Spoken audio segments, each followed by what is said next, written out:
आज हम आपको ओशो के प्रवचन क्रमांक 9 और विज्ञान भैरव तंत्र के 15वें विधि के बारे में आपको बताने वाले हैं। तो चलिए शुरू करते हैं। तो यह सूत्र कहता है कि सिर के सातों द्वारों को अपने हाथों से बंद करने पर आंखों के बीच का स्थान सर्वग्राही हो जाता है। आगे ओशो इस विधि को समझाते हुए कहते हैं कि यह विधि बहुत पुरानी है, इसका प्रयोग भी बहुत हुआ है। यह सरलतम विधियों में से एक है। सिर के सभी द्वारों को, आँख, कान, नाक, मुंह सबको बंद कर दो। जब सिर के सभी द्वार बंद हो जाते हैं, तुम्हारी चेतना जो लगातार बाहर की ओर बह रही है, वह अचानक रुक जाती है। अब वह बाहर नहीं जा सकती। तुमने ख्याल नहीं किया, अगर तुम कुछ देर श्वास बंद कर दो तो तुम्हारा मन भी ठहर जाता है। लेकिन ऐसा होता क्यों है? क्योंकि श्वास के साथ तुम्हारा मन भी चलता है। वह मन का एक संस्कार है। तुम्हें समझना चाहिए कि यह संस्कार होता क्या है, तभी इस सूत्र को समझना आसान होगा। रूस के इवान पावलोव ने एक कुत्ते पर प्रयोग किया। उसने देखा, अगर तुम कुत्ते के सामने खाना रख दो तो उसकी जिभ से लार बहने लगती है। लेकिन इवान ने इस प्रक्रिया के साथ एक दूसरी बात जोड़ दी। उसने घंटी बजाई, फिर कुत्ते को खाना दिया। ऐसा उसने लगातार 15 दिनों तक किया और 16वें दिन उसने भोजन नहीं दिया। उसने केवल घंटी बजाई, लेकिन तब भी कुत्ते के मुंह से लार बहने लगी और जीभ बाहर आ गई, मानो भोजन सामने रखा हो। अब घंटी बजने और लार टपकने के बीच कोई स्वाभाविक संबंध नहीं था। लार का संबंध तो भोजन के साथ था, लेकिन अब घंटी रोज रोज बजना लार के साथ जुड़ गया था और इसलिए मात्र घंटी बजने पर भी लार बहने लगी। इवान ने एक सही बात कही है। हमारा समूचा जीवन एक कंडीशन्ड प्रोसेस है। मन संस्कार है, इसलिए अगर तुम उस संस्कार के भीतर कोई एक चीज बंद कर दो तो उससे जुड़ी सारी चीजें बंद हो जाती है। उदाहरण के लिए विचार और श्वास है। विचार सदा ही श्वास के साथ चलती है। तुम बिना श्वास विचार नहीं कर सकते। तुम श्वास के प्रति सजग नहीं रहते, लेकिन वह सदा चलते रहती है। इसलिए अगर तुम अचानक श्वास रोक लो तो विचार भी रुक जाएगा। वैसे ही सिर के सातों द्वारों को बंद कर दिया जाए तो तुम्हारी चेतना अचानक गति करना बंद कर देगी और तब चेतना भीतर स्थिर हो जाती है। उसका यह स्थिर होना तुम्हारे दोनों आंखों के बीच स्थान बना देता है। वह स्थान ही त्रिनेत्र या तीसरी आंख कहलाता है। अगर सिर के सभी द्वार बंद कर दी जाए तो तुम बाहर गति नहीं कर सकते, क्योंकि तुम सदा इन्हीं द्वारों से बाहर जाते रहे हो और अचानक तुम भीतर स्थिर हो जाते हो। और यह स्थिर होना या एकाग्र होना दो आंखों के बीच घटित होता है। चेतना इन दो आंखों के बीच केंद्रित हो जाती है। उस स्थान को ही त्रिनेत्र कहते हैं। यह स्थान सर्वग्राही सर्वव्यापक हो जाता है। यह सूत्र कहता है कि इस स्थान में सब सम्मिलित है, सारा अस्तित्व समाया है। अगर तुम इस स्थान को अनुभव कर लो तो तुमने सब कुछ अनुभव कर लिया। एक बार तुम्हें इन दो आंखों के बीच में आकाश की प्रतीति हो गई तो तुमने पूरे अस्तित्व को जान लिया, उसकी समग्रता को जान लिया, क्योंकि वह आंतरिक आकाश सर्वग्राही है, सर्वव्यापक है, कुछ भी उससे बाहर नहीं है। उपनिषद कहते हैं कि एक को जानकर सबको जान लिया जाता है। ये दो आंखें तो केवल सीमित को देख सकती है, तीसरी आंख असीम को, अपदार्थ को, अध्यात्म को देख सकती है। इस दो आंखों से तुम ऊर्जा को नहीं देख सकते, सिर्फ पदार्थ को देख सकते हो, लेकिन तीसरी आंख से तुम स्वयं ऊर्जा को भी देख सकते हो। द्वारों का बंद किया जाना केंद्रित होने का उपाय है, क्योंकि एक बार चेतना का प्रवाह बाहर जाना रुक जाता है, वह अपने उद्गम पर स्थिर हो जाता है और चेतना का यह उद्गम ही त्रिनेत्र है। अगर तुम इस त्रिनेत्र पर केंद्रित हो जाओ तो बहुत सी चीजें घटित होती है। पहली चीज तो यह पता चलती है कि सारा संसार तुम्हारे भीतर ही है। आगे ओशो कहते हैं, स्वामी राम तीर्थ कहा करते थे कि सूर्य मेरे भीतर है, तारे मेरे भीतर है, चंद्रमा मेरे भीतर उदित होता है, सारा ब्रह्मांड मेरे भीतर है। जब उन्होंने पहली बार ऐसा कहा तो उनके कुछ शिष्यों के लिए वे पागल हो गए, लेकिन वह इसी त्रिनेत्र की बात कर रहे थे, इसी आंतरिक आकाश की बात कर रहे थे। जब पहली बार यह आंतरिक आकाश उपलब्ध होता है तो यही भाव होता है। जब तुम देखते हो कि सब कुछ तुम्हारे भीतर है, तब तुम ब्रह्मांड ही हो जाते हो। त्रिनेत्र तुम्हारे भौतिक शरीर का हिस्सा नहीं है। तुम्हारी आंखों के बीच का स्थान तुम्हारे शरीर तक ही सीमित नहीं है। वह तो अनंत आकाश है जो तुम्हारे भीतर प्रवेश कर गया है।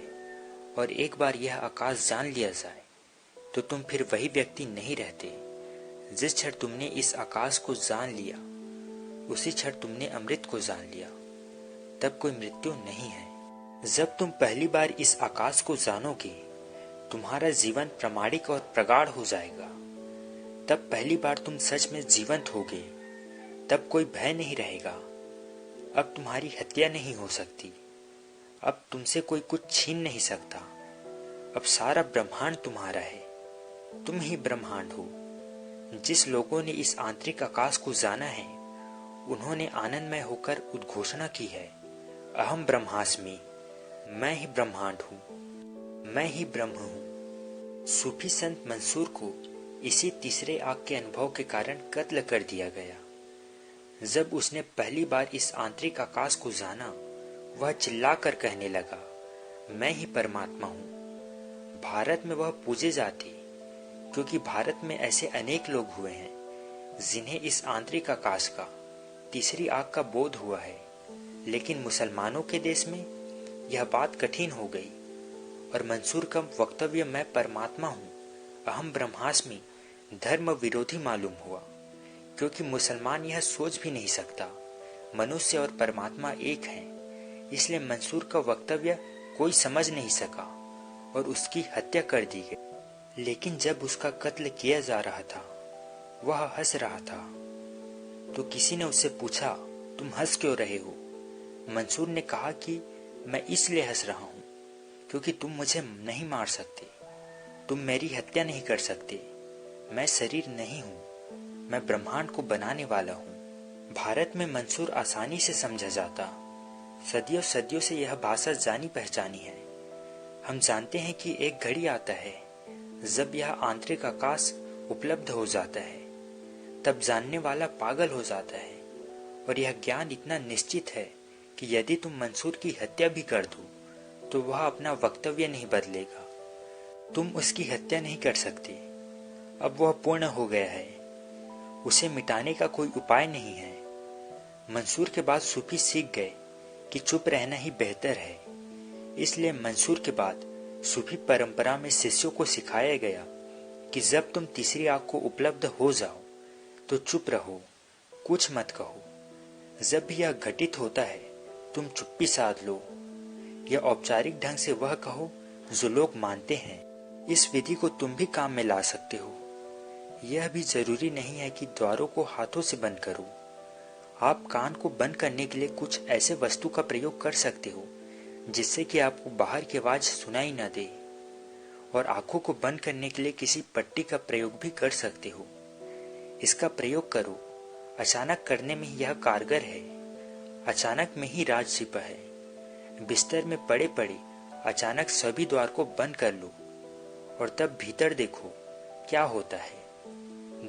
जब तुम्हारा दम घुटने लगे तब भी इसे जारी रखो। जब दम घुटने लगे तब वह क्षण आता है, निर्णायक क्षण। लेकिन यह काम कठिन होगा, मुश्किल होगा और लगेगा कि मौत आ गई है। लेकिन डरो मत, तुम मर नहीं सकते, क्योंकि द्वारों को बंद भर करने से तुम्हारी मृत्यु नहीं होगी। लेकिन जब लगे कि मैं मरने वाला हूँ, तब समझो कि वह क्षण आ गया। अगर तुम उस क्षण भी धीरज से लगे रहे तो अचानक हर चीज प्रकाशित हो जाएगी।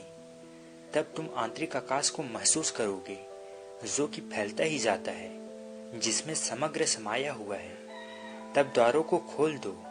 यह प्रयोग फिर से दोहराते जाओ। जब भी समय मिले इसका प्रयोग करो, लेकिन इसका अभ्यास मत बनाओ। तुम श्वास को कुछ क्षण के लिए रोकने का अभ्यास कर सकते हो, लेकिन उससे कोई लाभ नहीं होने वाला। एक अचानक चोट की, झटक की जरूरत है उस झटके में तुम्हारी चेतना के पुराने स्रोत का प्रवाह बंद हो जाता है और कोई नई बात संभव हो जाती है। आगे ओशो कहते हैं, अगर मैं तुम्हें अचानक इस कमरे से बाहर निकाल फेंकूंगा तो तुम्हारे विचार बंद हो जाएंगे, लेकिन अगर हम ऐसा रोज रोज करें, इसका अभ्यास करें, तो तुम्हें कुछ नहीं होगा। तब वह एक यांत्रिक आदत बन जाएगी। इसलिए अभ्यास मत करो, जब भी हो सके प्रयोग करो, तो धीरे धीरे तुम्हें एक आंतरिक आकाश का बोध होगा। वह आंतरिक आकाश तुम्हारी चेतना में तभी प्रकट होता है जब तुम मृत्यु के कगार पर होते हो। इसलिए लगे रहो, डरो मत। मृत्यु इतनी आसान नहीं है। कम से कम इस विधि को प्रयोग में लाते हुए अब तक कोई नहीं मरा। मृत्यु से पहले आदमी बेहोश हो जाता है। इसलिए होश में रहते हुए यह भाव आए कि मैं मर रहा हूं, तो डरो मत। अब भी तुम होश में हो तो तुम नहीं मरोगे, और अगर तुम बेहोश हो गए तो तुम्हारी श्वास चलने लगेगी, तब तुम उसे रोक नहीं पाओगे। और इस विधि में मुंह और नाक को हाथों से ही बंद करो। यह अनिवार्य है, क्योंकि किसी अन्य चीज से बंद करने पर यह संघातक हो सकता है। क्योंकि जब तुम बेहोश होने लगोगे तो हाथ ढीला हो जाएगा और श्वास वापस आ जाएगी। इसलिए हाथों का ही प्रयोग मुंह और नाक को बंद करने में करो। तो यही विज्ञान भैरव तंत्र का 15वां विधि था। धन्यवाद।